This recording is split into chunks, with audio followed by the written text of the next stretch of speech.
그 제목은 증인 되리라입니다. 사실은 오늘 증인 되리라 시즌2라고도 얘기할 수 있습니다. 영상을 5분 정도를 보셨습니다.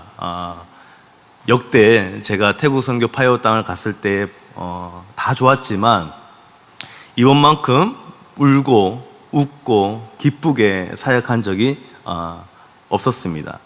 마지막에는 서로 부둥켜 안고 다 같이 울었던 기억도 있습니다. 그때 사진과 영상은 없었지만은 함께 울고 또 선교사님도 사모님도 함께 울었던 기억이 있습니다.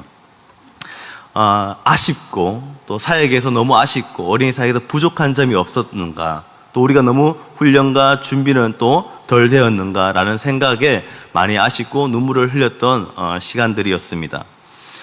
증인이 되리라는 그 말씀 하나를 붙잡고 저희는 태국 파이어 땅에 갔습니다. 물론 증인이 되리라, 우리는 경험하지 못하였던 사람들이 대부분이어서 태국 선교, 단기 선교를 가본 사람이 별로 몇 명이 없었습니다. 그래서 증인 되리라는 것은 거기서 체험을 하고 또 경험을 하고 또 듣고 또 박일환 선교사님의 가정에서 사역하시는 모든 것들을 또 들으며 특강 세미나를 밤늦게까지 들어가면서 우리는 체험을 하였고 다시 한 번 더 이곳에 오게 되었습니다. 우리는 주러 간 것이 아니라, 우리의 것을 나누러 간 것이 아니라 오히려 사랑을 받고 왔던 기억이 납니다. 다시 한번 광고를 드리지만 내년에 갈지 안 갈지는 우리 선교부장님, 갈지 안 갈지 모르겠지만 내년에 가신다면 꼭 부부 동반이라든지 또 고교리와 딸과 아들, 아빠 이렇게 함께 가시면 하나님의 은혜가 크실 줄 믿습니다. 힘써 기도하라. 증인 데리고 난 후에 우리가 어떻게 살아가야 되는지가 굉장히 중요합니다. 예수님께서 승천하시고 난 다음에 제자들은 그 증인 되리라는 말씀을 붙잡고 목적을 가지고 길을 떠납니다. 그 길을 떠나는 건 감남원산, 감난산이라고 불리는 그곳에서 예루살렘까지 거리를 걸어갑니다. 오늘 본문의 12절에서는 알맞은 길이라고 하는데 안식일에 알맞은 길은 사실은 없습니다. 약 그 길은 900m에서 1km가 된다고 이야기를 합니다. 안식일에서 여러분도 아시겠지만 유대인 율법사에서는 안식일에서 걷는 것은 허용치가 안 됩니다.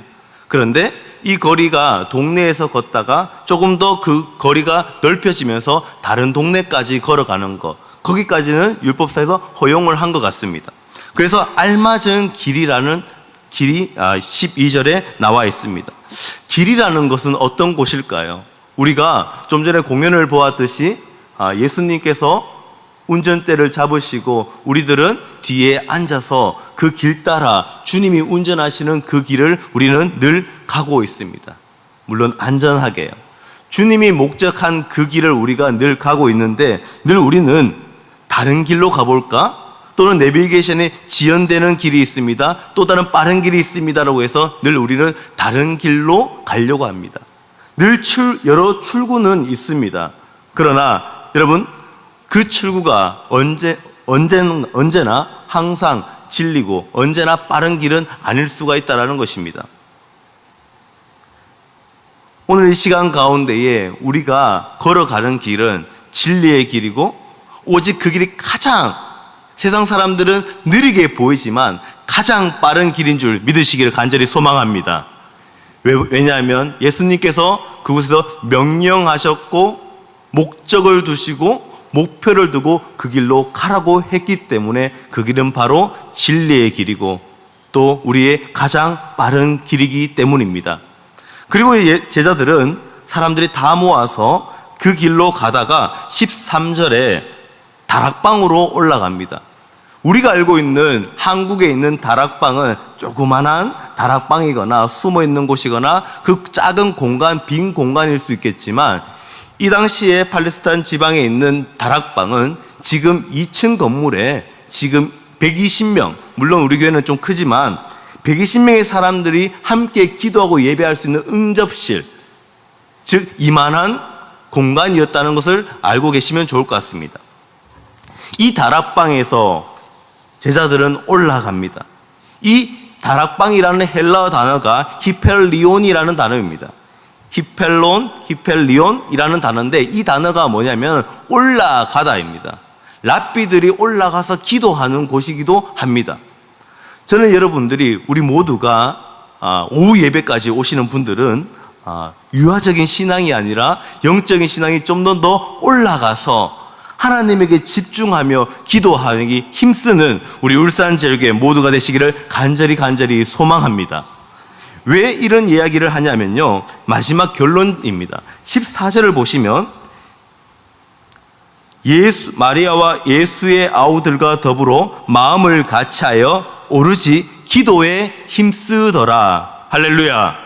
오늘 시간에 기도에 힘쓰시는 우리 모두가 되시기를 간절히 소망합니다. 이 기도에 힘쓰다라는 것은요, 프로스 칼테레오라는 단어인데, 프로스 같이 전치사 함께 단어가 합성어인데 향하여라는 뜻이 있습니다. 어떻게 향하여서냐면은 하나님에게 향하여서, 주님에게 향하여서 한 곳을 바라보면서 함께 기도하는 것을 이야기합니다. 다락방에 함께 올라가서 한 곳을 바라보고 땅의 것을 바라보는 것이 아니라 하늘을 바라보며 주님에게 집중하여서 함께 합심하여서 기도하는 것을 의미합니다. 즉 다시 얘기해서 증인으로 살아가라는 것은 그전까지는 내 기도를 하였고, 그전까지는 내 가족들을 위해서 기도하였고, 그전까지는 내 직장, 우리 부모님들 내 거만을 위해서 기도했다면, 지금 이 시간부터는 증인된 삶을 살아가는 사람들이라면 다락방에 올라가 하늘을 향하여서 하나님의 나라가 이 땅에 이루어지는 기도를 하셔야 됩니다. 할렐루야. 오늘 이 시간에 오후 예배에 오시는 분들은 물론 가족 이야기도 기도도 해야 되겠지요. 내 기도도 해야 되겠지요. 배우자 기도도 해야 되겠고 부모님 기도도 해야 되겠지요. 그러나 한 단계 더 업그레이드 되어서 하늘을 향하여서 그분의 초점을 맞추어서 힘써 기도해야 됩니다. 많은 사역들 중에서 태국에서 풍선을 불고 하는 사역이 있었습니다. 풍선을 불었을 때 풍선을 아무리 크게 불어도 불면 불수록 터집니다. 그런데 풍선을 불고 입으로 이산화탄소가 나왔고 그 풍선을 묶었을 때 그냥 땅에 떨어뜨려 손에서 놓으면 그 풍선은 땅으로 떨어집니다. 마찬가지로 우리가 아무리 나의 기도를 풍선의 기도로 크게 불려고 하여도 그 기도는 땅의 것에 밖에 쉽게 얘기해서 샤머니즘의 소원 성취의 기도일 뿐입니다. 헬륨가스로 풍선을 불면 어떻습니까? 작지만 하늘로 날아가지요. 우리는 그런 풍선을 불어야 됩니다. 그런 풍선의 기도를 해야 합니다. 힘써 기도하라. 이 단어, 한 곳을 정하고 뜻을 정하고 한 마음으로 기도하는 것.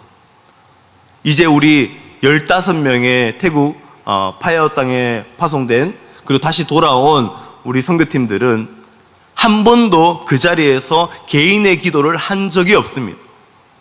아침 7시까지 나와서 아침 경건회를 하며 기도회를 하며 사역이 아무리 피곤하여도 8시고 9시고 내려와서 함께 기도하였습니다. 그런데 그 기도가 풍선, 내 기도만 했을까요?